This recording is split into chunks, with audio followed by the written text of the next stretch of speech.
Craig here. So it's hard to believe, but I've actually owned this Tormach, the Tormach 770, for a little over 4 years now. This past November would be 4 years. And so I thought what I'd do for this video is just kind of show what I've made on the Tormach. So a little while ago, after I was uploading videos, I wasn't uploading videos for a while because of a concussion that I had had. But you know, when I started uploading videos again, I was surprised that I actually got a comment on one of my videos by Tormach. They said something about nice to see videos from you or a video from you, and so I thought, oh, that's cool. And so I asked them, because the Tormach sticker that I have on my mill, you know, got washed off eventually. You know, it just peeled off over time. So I asked them if there was some way I can get another sticker for it, and they said, yeah, sure. And I thought that was pretty cool. So I got this box from them, and I didn't actually look at the sticker yet, but they sent me this cool hat. That's cool. And here's the sticker. They sent me a new sticker. That was really nice of them. And let's open this thing up and see what it looks like here.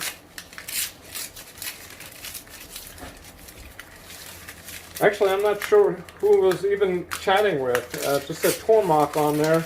So if anybody from Tormach, whoever arranged for this, if you can let me know what your name is, that'd be cool. Oh, they sent me 2 stickers. Cool. One is for the Tormach, and this is the one that goes down below. Nice. All right, well, I'm gonna get the mill cleaned up and put that on.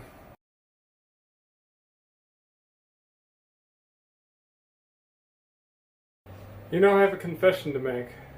I hate cleaning.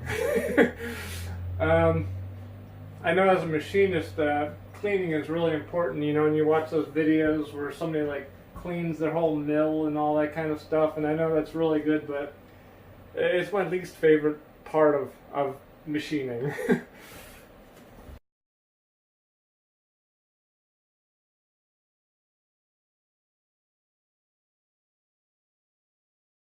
Okay, so I've already cleaned this up. I used some acetone on here. I'm not sure if that's the best thing to use, but just to get any grease or whatever off there. I'm going to mount up a little higher than normal because of these imperfections in the powder coating or paint here. I'm going to try to use my short stint in sign work to my advantage here. I've put 2 marks up this way to level it out.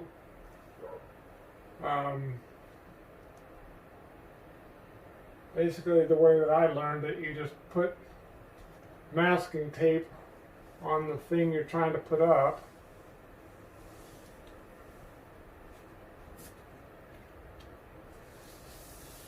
Like that. And then pull it up. Now I'm far from a professional at this, but hopefully we'll get this without air pockets in it. It's kind of a art. This is really small, so if you're doing like a car wrap or something, it's a lot harder.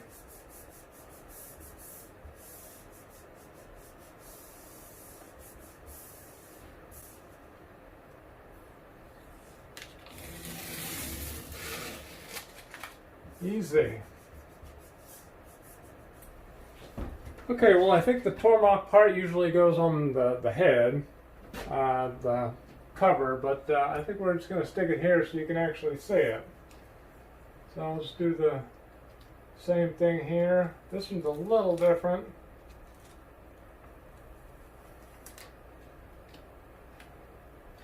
But hopefully this works out here. This is like individual pieces.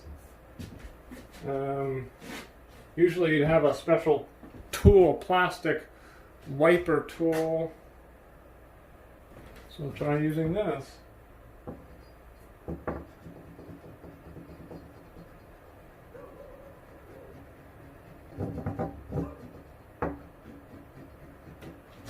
Alright.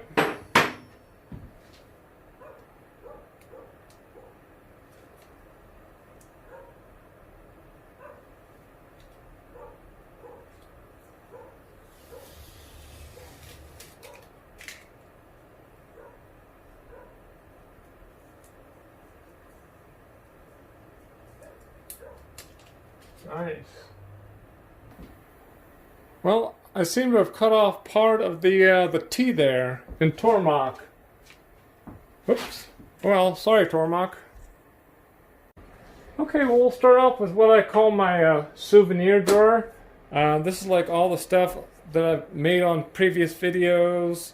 You know, just things that I wanted to, you know, be able to look back on and kind of see how I've grown and as terms of machining and that kind of thing. So these first three items here are things that I was referring to as simple CNC projects. It was a series of videos that I was making that was basically designed for me to learn and for me to teach other people to do machining. The first one is a bottle opener, of course. This one was during the fidget spinner craze, so I made one out of brass. That was pretty cool. I was starting to make actually a paper towel holder out of it. I didn't never finish the project, but all right. Well, this one may be familiar to some people who were trying to do work for a company called Xometry. This is their test part. I never actually got to work for them. I failed it. But I learned a lot on this. I got the test results back from them. You know, they had what do they call that testing machine? But all the dimensions were actually accurate. This was done on the Tormach, the 770. All the dimensions were accurate to within, 1 or 2 thousandths of an inch. So, which was in their within their specifications. But the only thing I failed on was actually I kind of rushed it when I was tapping. These are tapped holes. When I was tapping it, the tap actually hit the block underneath and actually picked the part up. And basically, I made a new block with some holes for clearance underneath. All I did was I didn't want to remake the whole part, so I just retapped it, and one of the holes probably didn't pass their no go or something like that. But definitely learned a lot on that one. This one was my test. You can see I messed up on the back side. This was my test to see if I can stamp covers, and that worked out really good. Actually, the video on this I think is at like 60,000 views with 1,000 thumbs up. So this was a really successful test and actually video. This here was a tool that I used to help my brother doing some tapping. This was my first test on 3D machining to curve sheet metal. And some more recent stuff is on my the series of videos that I'm doing on punch dies and stuff. This was punching a hole. This was testing cutting A2 steel. And of course, my most recent video was blanking die test. So now, as far as functional tooling goes, all the tools that I've made that I'm currently using, as you can see, it's quite a bit here. The very first tool that I made with the Tormach was this die set for making these brackets right here. This actually goes into this holder right here.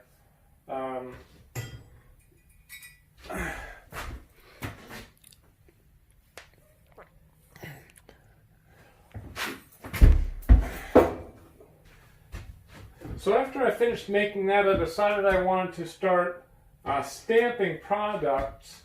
So I came up with this here, a die set holder. It's an interchangeable die set system where you can put different sizes of stamping dies in there. So I made, what was it, 6 sets of stamping dies, and after that I just found out that I really needed to start curving stuff. I mean, the slip roll is great for curving, but you know, it really gives you a workout. It's just too tiring to do that, so I decided to start making curving dies. So I got into 3D machining. There's a pin in there for alignment. So I made 4 of these curving dies. And more recently, I decided I wanted to start punching the holes in things, in covers.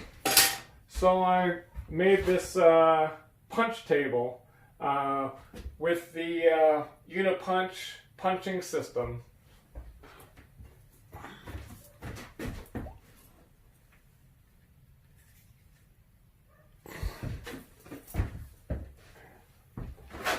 Not to mention all the fixture plates that I've made over the last couple of years.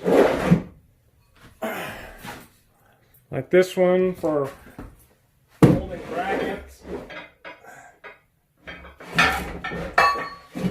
A universal drilling fixture plate.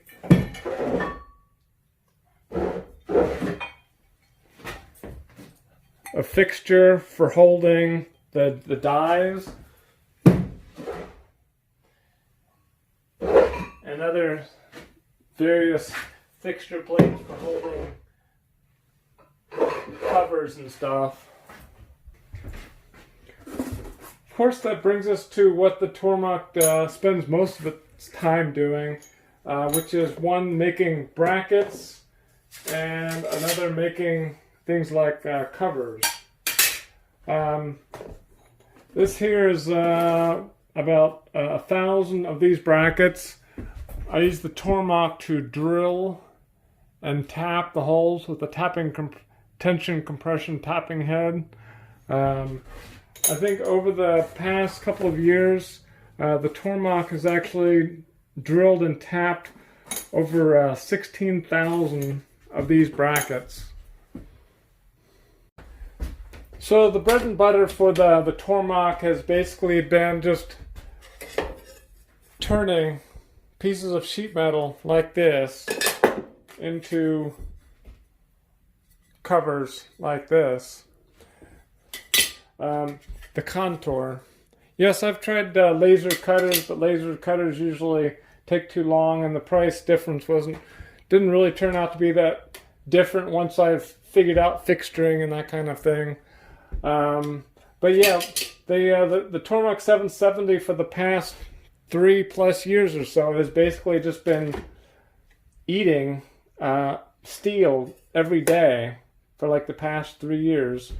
And I probably made some of the stuff was laser cut, so you know, you figure probably over 14,000 of these covers were drilled in the center and then contoured around the outside. I actually use adaptive, but yeah, so yeah, the Tormach has just been eating steel for like the past 3 or 4 years. So of course my tool of choice for machining steel for roughing has become the